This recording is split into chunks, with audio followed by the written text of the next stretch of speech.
Dans ma première vidéo, j'ai développé le fait que la démocratie représentative est une manière, par l'illusion du choix qu'elle confère tous les 5 ans, de contenir et réorienter les colères sociales dans un cadre légal, donc permettant à une oligarchie transnationale d'imposer ses décisions économiques par le biais de l'Union européenne. Mais ce qui n'est jamais abordé dans l'espace public, c'est que ce modèle de gouvernance a été discuté et théorisé bien en amont dans des groupes de parole tenus secrets et réservés aux élites transnationales. Décidant par eux-mêmes que le peuple et même l'État sont incapables de prendre les bonnes décisions, ils ont formé ces groupes de parole pour s'organiser et diffuser des lignes stratégiques qui ensuite seront décisionnelles. Le plus célèbre et le plus mal connu de tous ces groupes, c'est le groupe Bilderberg. Il réunit chaque année depuis 1954 entre 110 et 150 membres des élites de la finance, de l'industrie, des institutions internationales, de la politique et dans une moindre mesure des médias et du monde universitaire. La seule règle est que les conversations doivent être tenues secrètes pour que les participants puissent s'exprimer sans filtre, sans craindre les retombées médiatiques ou sans craindre de nuire à leur propre image. Donc ce qu'on va essayer de comprendre, c'est le rôle du groupe Bilderberg comme groupe de discussion et de coordination des élites transnationales, et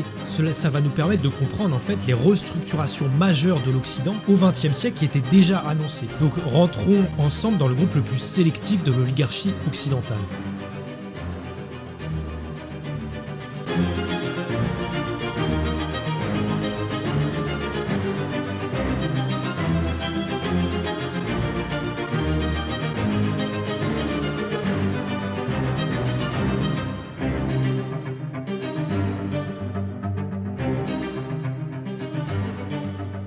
Avant de rentrer dans le vif du sujet, on peut déjà commencer par quelques points importants, et notamment un qui est celui de la question du terme élite, parce que je vois ce terme utilisé à tort et à travers, tellement qu'à force il est devenu un petit peu vague, un petit peu flou, et un petit peu fourre-tout. Alors je n'utilise évidemment pas le terme pour faire l'éloge de ces personnes-là, c'est pas du tout un terme mélioratif, c'est simplement une manière de désigner leur position objective dans la hiérarchie du pouvoir mondial. Alors cette position, elle est liée à quoi ? Elle est liée à plusieurs choses. Premièrement, elle est liée au capital qu'ils possèdent. Et ce capital, c'est majoritairement des produits financiers, par exemple les actions qu'ils vont posséder dans différentes multinationales. Ensuite, deuxième point, c'est corrélé bien sûr au pouvoir de décision qu'ils ont sur les affaires du monde. Justement, par exemple, ce que leur confère le fait d'être actionnaire majoritaire dans des entreprises, ou ce que leur confère leur position dans des institutions supranationales comme le FMI, comme l'OMC, ou les banques centrales. Et enfin, le troisième point, c'est que tout ça leur donne accès par cooptation à tout un tas de groupes,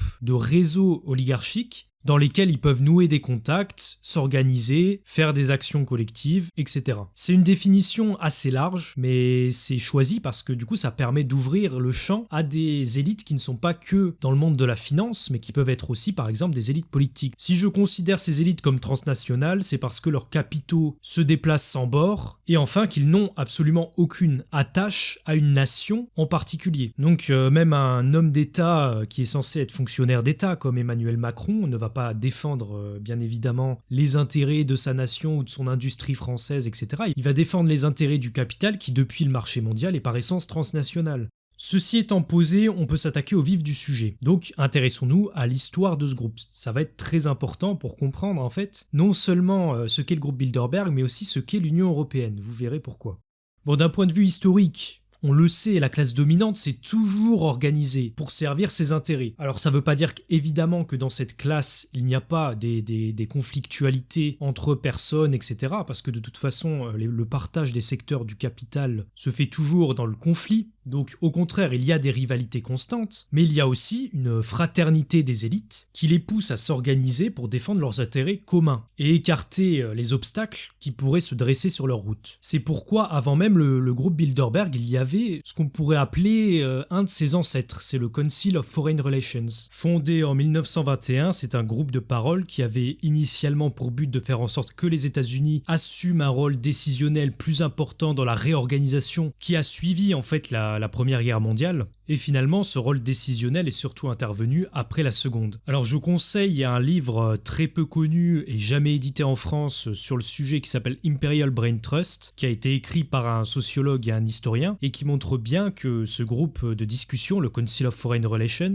a eu une influence directe sur les décisions politiques étrangères des États-Unis à partir de 1945. Donc voilà, je ne vais pas développer sur ce groupe, mais c'est un des premiers prototypes de groupe de parole oligarchique structuré pour peser directement sur les décisions politiques, sans se soucier une seule seconde, ça va de soi, de l'appareil démocratique entre guillemets en place. En tout cas, de l'appareil parlementaire, disons plutôt. À l'intérieur, donc les invités qui composent ce groupe, c'est un petit peu les mêmes secteurs que ce qui composera le Bilderberg. Ce qui me fait en fait dire que c'est son ancêtre. C'est-à-dire qu'on a des élites financières, des hommes politiques, des directeurs d'entreprise, des universitaires et des journalistes. Alors la différence, c'est que ce groupe, il n'est pas aussi sélectif que le Bilderberg. Même si, contrairement au Bilderberg qui est né dans un autre but et dans un autre contexte, il n'est pas ouvert aux élites qui ne sont pas américaines. Et vous comprendrez rapidement pourquoi le Bilderberg, lui, est ouvert à ça. Mais si j'élargis encore, en fait, il faut rappeler que c'est tout le système financier occidental qui était déjà verrouillé par des élites restreintes. On peut notamment penser aux origines historiques de la Réserve fédérale américaine et à une célèbre conférence de juillet 1927 sur l'île de Long Island entre les directeurs de 4 des plus grandes banques centrales. La Banque d'Angleterre, la Réserve fédérale de New York, la Banque de France et la Reichsbank allemande. Ce type de réunion à huis clos, bien sûr, est fréquente et on y discute souvent de questions extrêmement importantes. Là, en l'occurrence, on y discutait des mouvements de l'or et de la stabilité du commerce mondial. Et évidemment, ça va sans dire, il n'y a pas eu un seul compte-rendu public qui a été publié. En d'autres termes, tout ça ne regarde jamais la société civile. Ça me permet de dire que ces formes d'organisation, elles ont tout le temps les mêmes caractéristiques, qui sont formalisées en fait dans une règle qui s'appelle la règle de Chatham House. Cette règle qui a été formalisée, écrite en 1927, mais qui était déjà appliquée sans avoir un nom, etc., bien avant dans les affaires, elle garantit que toutes les informations collectées lors de ce type de réunion peuvent être utilisées par les protagonistes présents dans leurs différentes affaires, dans leurs différentes rencontres, mais sans jamais citer l'identité des personnes à l'origine de ces informations. Et bien sûr, tout ce qui rentre dans la règle de Chatham House, encore une fois, ne regarde que le monde des affaires et ne regarde pas la société civile. Évidemment, ce qui a changé entre le Council of Foreign Relations et le groupe Bilderberg, c'est le contexte historique, donc on va voir ça ensemble. La fondation et la première réunion du groupe Bilderberg ont lieu en 1954, donc nous sommes après la Seconde Guerre mondiale, avec d'un côté les États-Unis qui inondent l'Europe de leurs capitaux avec le fameux plan Marshall, pour aider officiellement à la reconstruction, mais en réalité avec des intérêts très privés, c'est-à-dire celui de refourguer leurs excédents de production, notamment agricoles mais pas seulement, sur le marché européen, et donc de s'assurer une hégémonie très importante dans l'après-guerre sur le marché européen dans son ensemble. À l'Est, on a l'URSS qui se développe économiquement et qui arrive à propager son idéologie un petit peu en Europe, ce qui inquiète les élites américaines. C'est aussi bien sûr la période des accords de Bretton Woods qui affirme l'hégémonie absolue du capitalisme américain sur le monde occidental en positionnant le dollar comme seule monnaie convertible en or. Et avec ça, c'est aussi la période des grandes institutions internationales, le Fonds monétaire international, la Banque mondiale, qui portait alors le nom de BIRD, le BIRD, et sur le plan militaire, on a aussi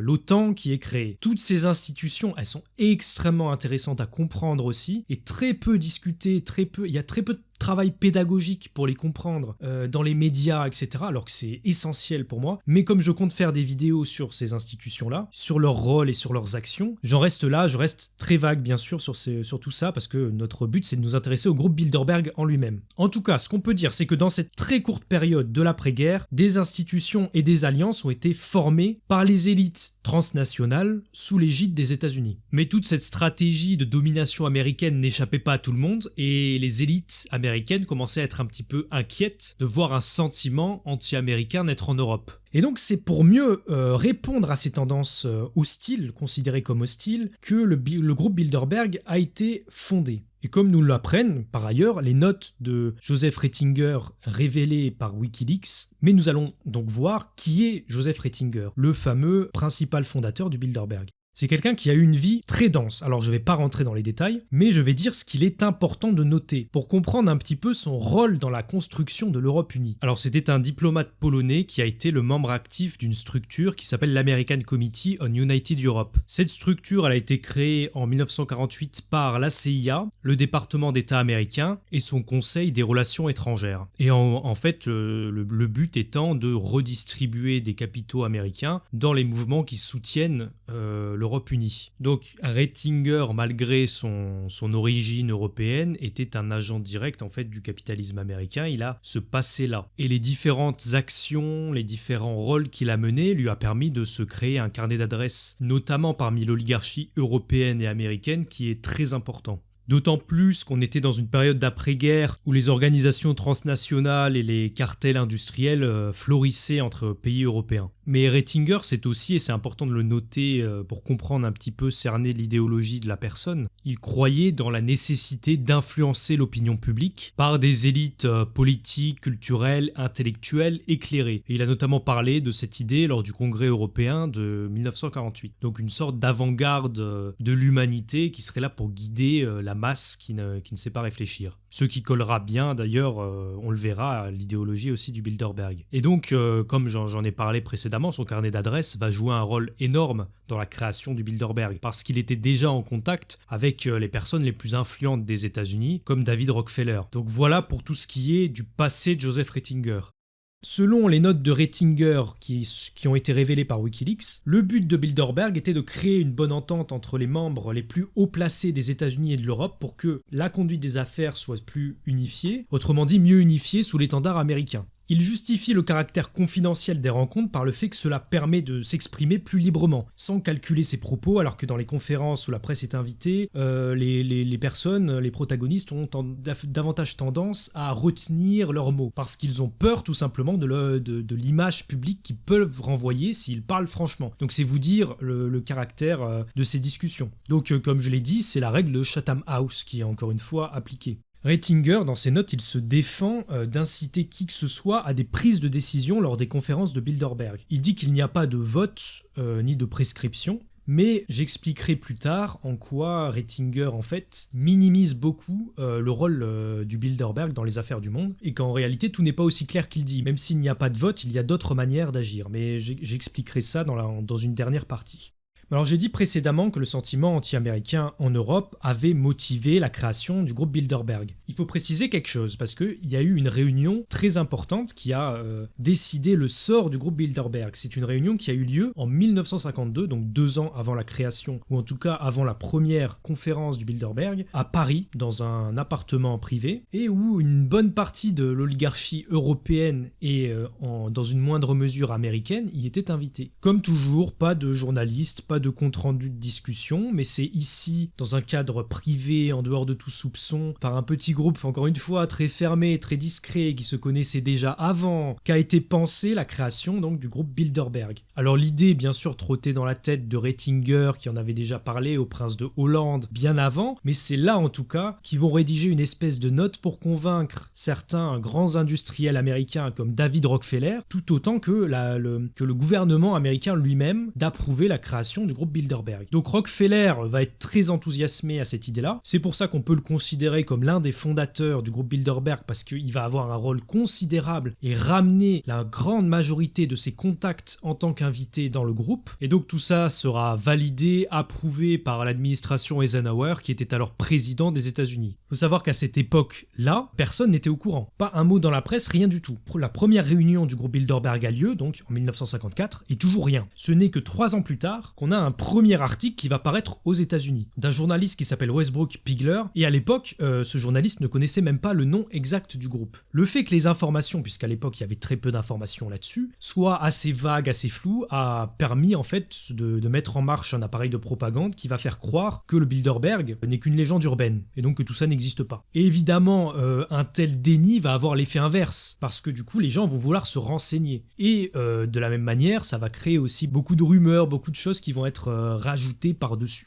Mais ce qui est assez troublant, c'est que même aujourd'hui, en fait, le groupe Bilderberg, il est très peu évoqué dans les médias dominants, comme d'ailleurs la majorité des groupes de parole de ce style. Et quand il est abordé, en fait, c'est soit sous l'angle de, très superficiellement, en fait, reprendre les éléments de communication du groupe Bilderberg lui-même, puisque eux-mêmes donnent des éléments aux journalistes, disent voilà comment il faut présenter notre groupe. Et ils ont même, aujourd'hui, pour faire taire tous les soupçons d'ingérence, ils ont même un site internet avec les listes des invités, etc. Donc soit il y a cette vision très superficielle des éléments de langage et des éléments de communication transmis aux journalistes par le groupe Bilderberg lui-même, soit on utilise le groupe groupe Bilderberg pour parler du complotisme en général et dire qu'il y a plein de rumeurs fausses sur le groupe Bilderberg. Alors c'est vrai, hein, il y a plein de rumeurs fausses sur le groupe Bilderberg. Mais comme toujours, on va prendre les rumeurs les plus extravagantes pour dire, regardez, le groupe Bilderberg finalement, il n'y a que des complotistes délirants qui s'y intéressent.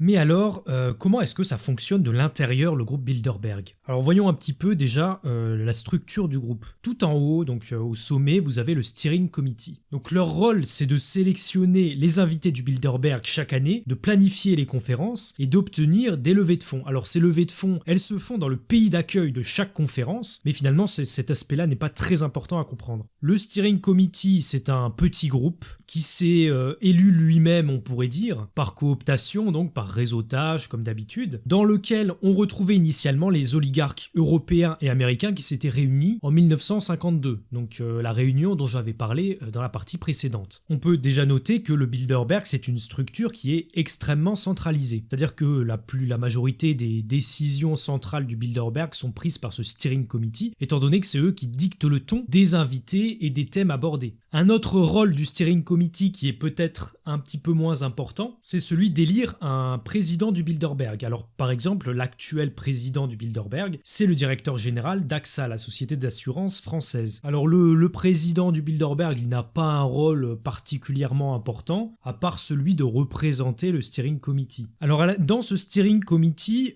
on peut voir que les membres fluctuent au cours du temps. Mais en réalité, quand on y regarde d'un peu plus près, on voit aussi qu'on a un noyau dur au centre du Steering Committee. Ce noyau dur, il a un nom, c'est l'Advisory Group, le groupe de conseil si on veut. Par exemple, dans cet Advisory Group, on a tous les membres réellement importants du Bilderberg qui ne bougeront pas. Par exemple, David Rockefeller, qui est resté au Steering Committee jusqu'à sa mort en 2017. Mais alors, toute l'hypocrisie en fait de cette organisation soi-disant un petit peu démocratique, où on a un groupe qui va prendre des décisions communes, etc. On peut voir que c'est un petit peu une illusion parce que, par exemple, il y a une règle au sein du Steering Committee qui est celle que on ne peut pas avoir à la fois une fonction politique, une représentativité politique, par exemple être président, et à la fois être membre du Steering Committee. Ce qui fait qu'on voit effectivement certains membres du Steering Committee sortir de ce groupe à cause de leur fonction. Donc c'est des choses qui arrivent, hein. L'hypocrisie, c'est que d'un autre côté, ces gens-là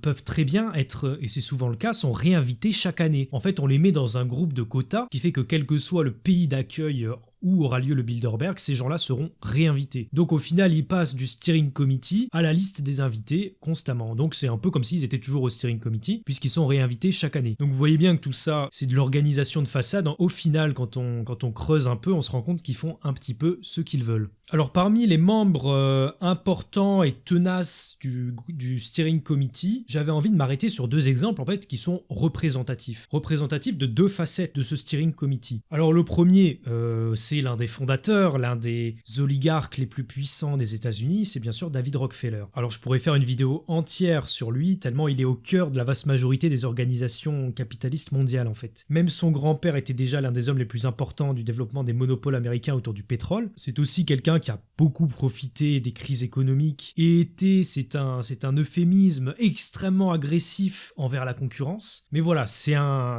tout autre sujet, ça demande de creuser, et je pense que je ferai un jour bien sûr des vidéos sur les grandes familles capitalistes, qui là aussi il y a assez peu de pédagogie sur ces sujets-là, alors qu'en fait ça permet de comprendre énormément de choses sur les structures contemporaines, étant donné que ces familles, ces grandes dynasties sont encore présentes et ont encore un grand champ d'action et de pouvoir aujourd'hui. Un autre membre important du Steering Committee, c'est Richard Pearl. Alors lui, il est un petit peu particulier puisque c'est un conseiller politique américain qui a eu une grande importance dans la deuxième guerre en Irak, puisque déjà en 1998, il appelait Clinton à agir contre Saddam Hussein pour sécuriser leurs alliés proches de la région, notamment Israël, notamment certains États arabes alliés, mais surtout pour sécuriser et profiter des réserves de pétrole qui y sont significatives. C'est à travers ces think tanks qu'a été pensée finalement la domination guerrière des États-Unis durant cette période. Et donc ce groupe-là s'appelle le Project for the New American Century. Bien sûr, tous ces éléments développés dans ces think tanks vont être ensuite repris par l'administration George Bush, qui enrobera ça de justification pour surfer sur l'émotion du moment, bien sûr liée à l'événement du 11 septembre, pour donner un caractère à la fois de défense et un caractère sacré à une guerre qui finalement n'avait que des des intérêts géostratégiques et économiques.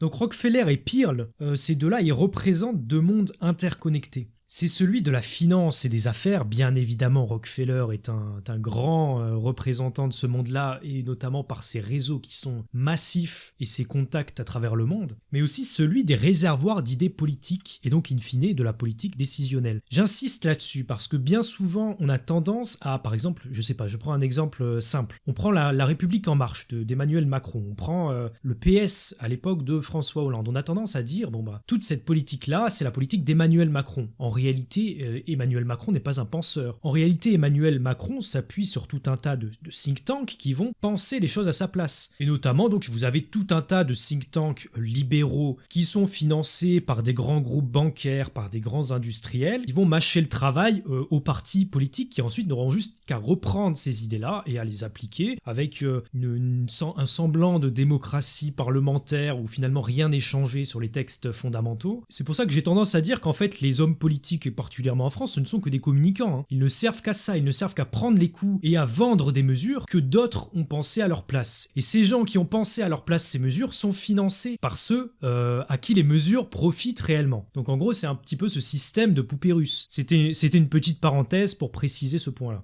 En tout cas, donc ce steering committee, c'est bien l'exemple de l'imbrication de ces deux mondes. Et en fait, ça va nous amener à comprendre sociologiquement qui sont les invités du groupe Bilderberg. J'ai classé ces invités par catégorie pour que ce soit le plus clair, le plus simple possible. Donc commençons par la première catégorie, c'est-à-dire celle qui est la plus représentée parmi les invités, c'est sans surprise les directeurs des grands groupes bancaires et industriels, les grands fonds d'investissement, donc pour le dire autrement, ce sont les agents directs du capital. Entre 2010 et 2013 par exemple, ils représentaient 50% des invités. La deuxième catégorie, c'est la sphère politique. On y inclut les groupes de lobbying qui ont un rôle particulièrement important, notamment en Union européenne. On y inclut le militaire et on y inclut bien sûr les hommes politiques. Et au final, ce groupe-là, donc ce groupe de la sphère politique, il représente 26% des invités. Ensuite, en troisième catégorie, donc la dernière, nous avons la sphère idéologique. C'est les membres de think tank dont j'ai parlé un petit peu précédemment, c'est les universitaires, c'est les journalistes, etc. On reviendra sur leur rôle un peu plus tard, mais sur les mêmes données, ils représentent 24% des invités au total. Alors maintenant qu'on a en tête quelle catégorie d'invités nous avons au Bilderberg, on peut légitimement se demander mais ils y vont pour discuter de quoi ? Alors quand on arrive à la conférence Bilderberg, ça a souvent lieu dans des hôtels 5 étoiles, le but ça va être de s'enfermer pendant toute la durée des conférences qui en général est de 3-4 jours. On arrive donc avec ces cordons de policiers qui sécurisent le lieu, avec des rondes, etc. Ce qui fait que même en tant que journaliste, si on s'approche du lieu de rencontre Bilderberg, on va être surveillé, et voire parfois on va être éjecté, il y a des journalistes qui se sont fait éjecter. Et donc on arrive avec notre chauffeur, on rentre, et il y a cette idée, cette structure de faire en sorte que les gens ne se sentent pas hiérarchisés entre eux. Que ce soit un universitaire ou David Rockefeller au Bilderberg, c'est censé être la même chose. Alors bien sûr, c'est une façade. En réalité, il y a la même hiérarchie. Il y a des personnes qu'on écoute plus que d'autres, il y a des personnes qui ont plus de temps de parole que d'autres. Mais il y a cette idée de se tutoyer, de vivre ensemble pendant 4 jours, etc. Alors je vais rapidement passer en revue, en fait, décennie par décennie, quels sont les principaux sujets qui ont été abordés aux conférences de Bilderberg afin de comprendre un petit peu la logique et les grands traits de ce qui est raconté au Bilderberg. Dans les années 50, on a deux grandes thématiques, la guerre froide et la reconstruction économique et militaire de l'Europe sous l'égide bien entendu du capitalisme américain comme je l'ai raconté. Du côté guerre froide, on a le sentiment que l'expansion de l'URSS et de leur idéologie est un danger dans les pays européens et du tiers-monde décolonisé pour bien sûr la propagande américaine. Dans les années 60, on y traite des nouvelles tensions de la guerre froide avec l'URSS, encore une fois, et de la question du marché européen, du libre-échange et du rôle monétaire des États-Unis. Alors je vais revenir en détail sur la partie marché européen, etc., parce que c'est extrêmement intéressant, ça sera ma prochaine partie. Dans les années 70, on y aborde les éléments centraux de restructuration de l'économie mixte, qu'on pourrait en fait déjà qualifier de néolibéral, qui seront ensuite utilisés par Thatcher et par Reagan. On y traite aussi des conflits au Moyen-Orient, notamment avec Israël. Dans les années 80, on y rediscutait encore une fois de la confrontation avec l'URSS, mais cette fois au vu des changements qui se sont opérés au sein de l'Empire soviétique et du destin de l'Europe unie. face à ces changements et à cet affaiblissement, si on veut, du bloc soviétique. Dans les années 90, là on rentre dans une complexification et une diversification des sujets, parce que tout simplement les rapports géopolitiques mondiaux se sont eux-mêmes complexifiés. Même si évidemment une partie des idéologues américains veulent faire croire que ça y est, maintenant que le bloc soviétique s'est effondré, on va avoir une domination américaine sur le monde. En réalité, les élites qui sont un peu plus malignes que ça ont compris qu'il y a tout un tas de contradictions qui naissent dans cette nouvelle phase du capitalisme. Et donc on y traite de ça, de ces contradictions et de la nécessité de les gérer. On y traite aussi justement de cette définition d'un nouvel ordre mondial. On commence aussi dès cette période-là à anticiper l'émergence économique de la Chine. Dans les années 2000, on y traite de la menace et des problèmes de la mondialisation des marchandises et des capitaux, des crises, des tensions dans les pays musulmans et des modifications du rôle mondial des États-Unis et de l'Union européenne dans un monde qui devient de plus en plus multipolaire à cause de la puissance chinoise et de la puissance russe qui est en train de se reconstruire. Dans les années 2010 enfin, on voit beaucoup de thèmes liés à l'émergence du numérique et des cybertechnologies, mais aussi des problèmes de politique monétaire, et notamment concernant l'euro. On note aussi qu'il y a une certaine crainte qui est de plus en plus étayée vis-à-vis de l'hégémonie chinoise et russe. Et aussi vis-à-vis en Europe de ce qui est désigné comme la montée du populisme dans les démocraties occidentales. Autrement dit, ce populisme, il est aussi assimilé finalement à une ingérence russe ou à une ingérence chinoise. Et donc, il y a une certaine analyse du fait qu'il ne faut surtout pas que les pays de l'Union européenne se tournent vers des importations, vers trop d'importations de ces pays qui commencent à avoir une hégémonie économique qui dérange. Voilà donc les thématiques et l'évolution des préoccupations du Bilderberg. Alors tout ça, ce sont les thématiques qui sont désignées par le Steering Committee. Ça ne veut pas dire que ces thématiques englobent tout ce qui est dit lors de ces conférences, parce que bien sûr, c'est des conférences relativement libres. Donc c'est simplement les thématiques, les obsessions du Bilderberg. On voit qu'en fait, ils ont traité à peu près de tous les sujets importants du XXe siècle, et qu'ils ont même anticipé des grandes phases historiques depuis les années 1950. Et c'est là que c'est intéressant, parce que pour se rendre compte de cette capacité d'anticipation du Bilderberg, on peut s'intéresser à des documents qu'on a la chance d'avoir parce qu'ils ont été révélés par Wikileaks, et qui sont en fait des comptes rendus des discussions lors des conférences de Bilderberg. Ce sont effectivement les comptes rendus qui sont rédigés à destination des invités. Ils sont assez restreints puisqu'on n'a pas, c'est pas une retranscription des discussions qui ont eu lieu. C'est une sorte de résumé de tout ce qui a été abordé, et toujours selon les accords de Chatham House, sans citer les protagonistes, donc on ne sait pas qui parle à chaque fois. On ne sait pas si c'est quelqu'un de très important ou quelqu'un qui l'est moyennement. Et d'autant plus qu'il n'y a pas les conclusions qui sont rédigées sur ces comptes rendus-là. Néanmoins, c'est ce qu'on a à notre disposition, et c'est très intéressant malgré tout de les lire pour comprendre quel est le genre de discussions qui ont eu lieu au sein du Bilderberg. J'ai décidé moi de me concentrer sur les discussions qui ont eu lieu sur l'Union européenne et l'euro. Alors pourquoi ? Parce que c'est assez révélateur finalement de ce qu'est le Bilderberg.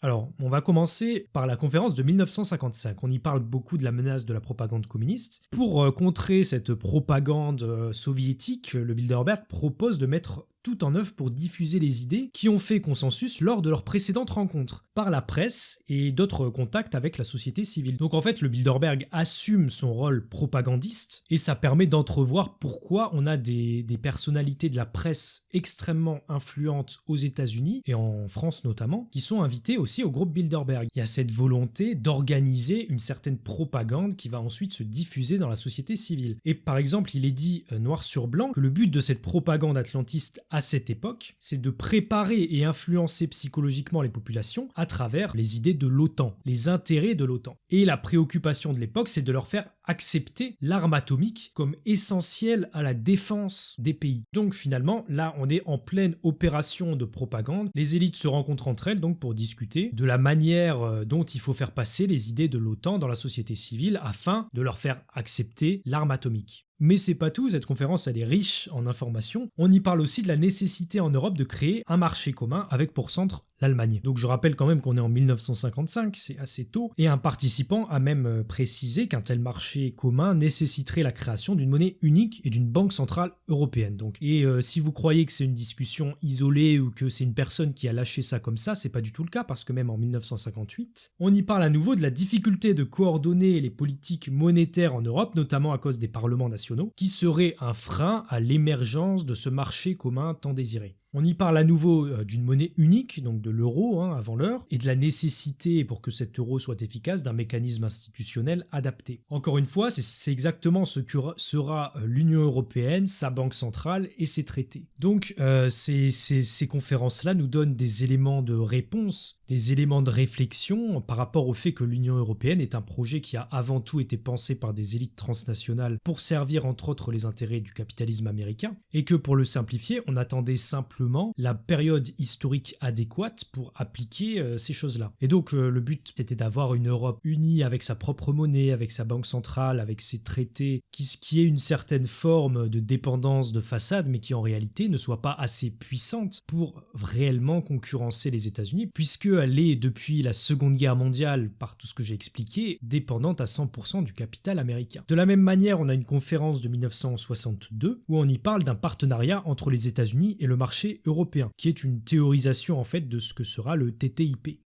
L'année suivante, les débats seront houleux parce qu'on y traitera de Charles de Gaulle, qui leur causait un petit peu de soucis parce que non seulement il avait un discours très souverain, mais en plus il s'opposait à l'hégémonie nucléaire des États-Unis. Alors il faut savoir qu'à cette époque, le but des États-Unis, c'était de faire en sorte que l'Europe ne soit jamais un de leurs concurrents, et notamment que l'Europe soit dépendante d'eux sur le plan militaire. C'était bien sûr un des buts de l'OTAN. Pour ça, il fallait les empêcher d'obtenir l'arme nucléaire, mais Charles de Gaulle en a décidé autrement en imposant que la France développe par elle-même sa puissance nucléaire et donc concurrence les États-Unis dans ce domaine. Et ça, bien sûr, ça a été vu comme un affront contre le monopole américain. Donc les documents attestent finalement la gêne qu'il y a à ce qu'un pays comme la France ne soit pas sous la protection exclusive des États-Unis. Et bien sûr, la peur que d'autres pays européens fassent pareil et que les États-Unis aient de la concurrence.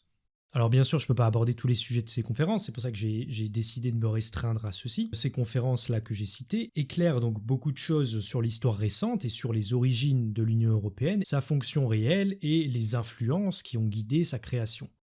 Essayons de synthétiser à partir de tout ça, quel est exactement le rôle et l'influence du Bilderberg sur les affaires du monde occidental et plus particulièrement sur le capitalisme mondial. Alors c'est vrai que quand on voit le Bilderberg, on se dit, déjà il concentre des élites qui ont une influence phénoménale même en dehors de ces groupes de parole-là sur les affaires et les événements du monde, mais en plus donc il les fait se rencontrer lors de discussions plus ou moins contradictoires qui essaieront de mener à des consensus communs. Alors du coup, la vision qu'on a par exemple dans les médias dominants, c'est de dire mais finalement ces groupes-là, et notamment le Bilderberg, ce ne sont que des groupes de parole, c'est-à-dire de sociabilisation, comme le serait par exemple un club de golf. On y va pour remplir son carnet d'adresses, pour dire bonjour à des gens qu'on connaissait pas, et pour réseauter, et voilà. Ça c'est la vision bien évidemment classique, et je la prends en compte. C'est une des facettes importantes du groupe Bilderberg. Et d'ailleurs, ça ne se déroule souvent pas lors des conférences, mais en dehors, c'est-à-dire dans les couloirs, c'est-à-dire dans les bars, lors des repas communs. Donc on a tous ces espaces-là en dehors des conférences qui sont des espaces de rencontre et d'affinité entre les membres de la classe dominante. Donc évidemment, on renforce des liens, parfois on se rencontre, la plupart se connaissaient déjà, c'est assez rare finalement, mais c'est vrai que ça permet parfois de faire des accords dans les couloirs. J'ai notamment lu certains entretiens avec des personnes, des invités du Bilderberg qui parlaient de certains accords qui ont été scellés dans les couloirs du Bilderberg, etc. Bon, ça c'est la fonction classique de ces groupes de parole, j'ai envie de dire. On y va, voilà, pour nouer des partenariats, faire des accords entre intérêts privés ou alors tout simplement prendre des contacts qui plus tard donneront ces accords-là. Mais par contre, je ne suis pas d'accord pour dire qu'on puisse restreindre le groupe Bilderberg à seulement ça. Tout simplement parce que chaque conférence donne bien lieu à un rapport rédigé et envoyé à tous les participants qui sont directement encouragés à partager les consensus qui résultent de ces réunions dans leur pays ou leurs institutions. Et de la même manière à les transmettre pour ceux qui disposent de moyens de transmission à l'opinion publique. Comme je l'avais dit par rapport par exemple à la propagande de l'OTAN. Il arrive même, et on sait ça de sources directes, on sait ça d'invités qui ont été aux conférences du Bilderberg, il arrive que des membres permanents du Bilderberg, c'est-à-dire les membres les plus importants, par exemple David Rockefeller ou par exemple Edmond de Rothschild, recommandent à certains participants, de manière un peu insistante, d'agir de telle ou telle manière sur des points précis. Alors évidemment, ils leur mettent pas le flingue sous la tempe, mais quand on a une autorité comme ça, des figures de la finance ou des figures du capitalisme en général, qui vous disent il faut mieux que vous agissiez de telle ou telle manière, on a quand même tendance à vouloir leur faire plaisir et à ne pas les contredire sur ces points précis. Donc il y a cette espèce de domination symbolique qui fait que finalement, s'il y a une injonction comme ça de l'advisory group envers un membre, je pense qu'il agit de telle manière. Mais d'un point de vue général, il s'agit plutôt que des injonctions directes que les élites feraient, c'est plutôt les consensus du Bilderberg qui vont formater les décisions pour qu'elles aillent dans une direction favorable à l'hyperclasse, à la classe dominante. En d'autres termes, le Bilderberg, c'est un des lieux qui sert à résoudre les conflits et les contradictions au sein de ces élites, qui concentrent en fait le pouvoir réel, et donc à s'organiser contre les obstacles sur leur route. Encore une fois, quand il propose de ne plus être gêné par des parlements nationaux en Europe, et au contraire de créer des institutions supranationales sans que ces institutions ne deviennent une puissance qui puisse rivaliser avec les États-Unis, on a là, grosso modo, tout le programme de l'Union européenne après la chute du mur de Berlin. On voit donc que des grandes lignes directrices sont élaborées au Bilderberg qui vont infuser dans différents pays, dans différentes institutions et organisations intergouvernementales, jusqu'à ce que les conditions historiques de leur réalisation soient présentes.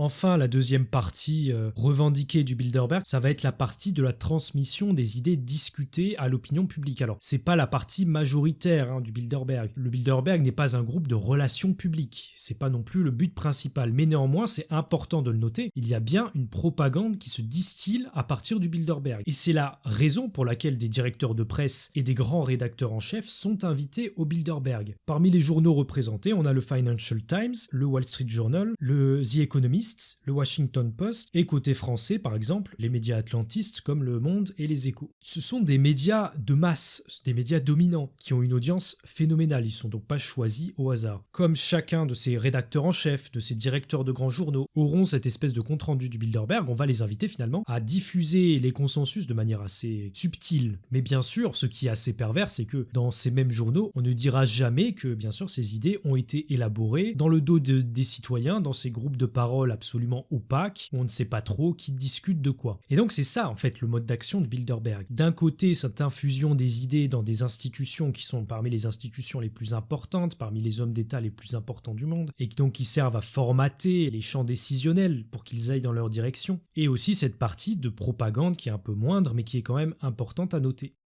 Alors j'ai parlé du Bilderberg, j'aurais pu parler bien sûr de bien d'autres groupes, à commencer par son cousin direct, qui lui aussi est fondé par David Rockefeller, qui est la Commission trilatérale, qui incluait au début le Japon et qui progressivement s'est ouvert à d'autres pays, et qui est d'ailleurs plus ouvertement destiné à réaliser des programmes par des modes d'action plus directs que le groupe Bilderberg. Mais j'aurai peut-être l'occasion d'en reparler une autre fois, de faire un tableau un peu plus complet de tous ces groupes de parole, qui finalement ont chacun leur fonction. Là j'ai décidé de prendre le groupe Bilderberg parce que c'est un des groupes les plus importants et les plus influents, surtout de la période d'après-guerre. Aujourd'hui, on peut discuter par exemple de son influence parce que il me semble en tout cas avec les éléments que j'ai en main que le groupe Bilderberg a quand même énormément perdu de sa pertinence et que aujourd'hui et notamment à cause de la perte d'hégémonie des États-Unis, de l'émergence d'un monde multipolaire, il semblerait en tout cas qu'il a de moins en moins d'importance dans les champs décisionnels des affaires du monde. Mais ce n'est pas parce qu'un groupe de parole va mourir ou va perdre de son influence que ce n'est pas le même fonctionnement qui va se retrouver dans d'autres groupes de parole qui vont pulluler. Donc une des choses que je voudrais faire comprendre aussi, c'est que c'est pas en comprenant le groupe Bilderberg qu'on comprend tout, mais on comprend un fonctionnement qui va être général, qui sera peu ou prou le même dans tous ces groupes de parole et de coordination menés par les élites transnationales. Et donc si on a un groupe, je sais pas, je dis une bêtise, si on a un groupe d'oligarques russes, le fonctionnement sera peu ou prou le même que celui du groupe Bilderberg qui est pourtant atlantiste. Voilà, j'espère que vous n'avez pas trouvé la vidéo trop longue, j'ai essayé d'être le plus bref, le plus synthétique que je puisse. Je pense que c'était nécessaire de développer certains points. Par rapport à la chaîne, alors je vais essayer bien sûr de continuer pièce par pièce à étudier tous ces centres de pouvoir des élites transnationales, parce que c'est des sujets qui m'intéressent. Comme je disais, peut-être m'intéresser aussi aux institutions supranationales, à l'OTAN, j'ai envie de faire une vidéo sur l'OTAN, sur le FMI, sur la Banque mondiale, toutes ces choses-là. Et j'essaierai de poster un petit peu plus régulièrement, parce que c'est vrai que ma dernière vidéo est d'il y a, je sais plus, 8 mois, peut-être plus. Mais c'est vrai que c'est des vidéos qui me prennent énormément de temps parce que je fais tout en fait tout seul, donc ça prend du temps. Mais étant donné que j'aurai peut-être un peu plus de temps libre, je vais pouvoir être un peu plus actif. Alors la prochaine vidéo sera sûrement une prolongation de ma vidéo précédente sur les réseaux pédophiles, puisque j'ai envie de m'intéresser en particulier à une affaire qui a été passée sous silence dans les médias occidentaux. J'ai vu que 2 articles de petits médias français, mais c'est tout. J'ai pas vu grand monde en parler. Je vais aborder un petit peu cette affaire dans ma précédente vidéo, mais là j'avais envie d'y revenir, puisqu'entre temps il s'est passé des choses assez intéressantes, et je pense que cette affaire-là, en fait, elle vaut le coup d'être disséquée parce que c'est un peu un reflet miroir des réseaux pédophiles franco-belges et qui s'étendent bien sûr plus loin. Normalement ce sera ma prochaine vidéo qui sera un peu plus courte, un peu moins longue à faire que les autres, et ensuite je repartirai probablement sur un long sujet comme celui-là. Je précise que j'ai ouvert un compte Twitter pour partager mes vidéos et partager les articles, les vidéos que je trouve intéressantes. Alors je suis pas un grand utilisateur des réseaux sociaux, mais je me suis dit que ça pouvait être une bonne idée. Voilà, donc je vous dis à très bientôt pour une prochaine vidéo, et puis prenez soin de vous, à la prochaine.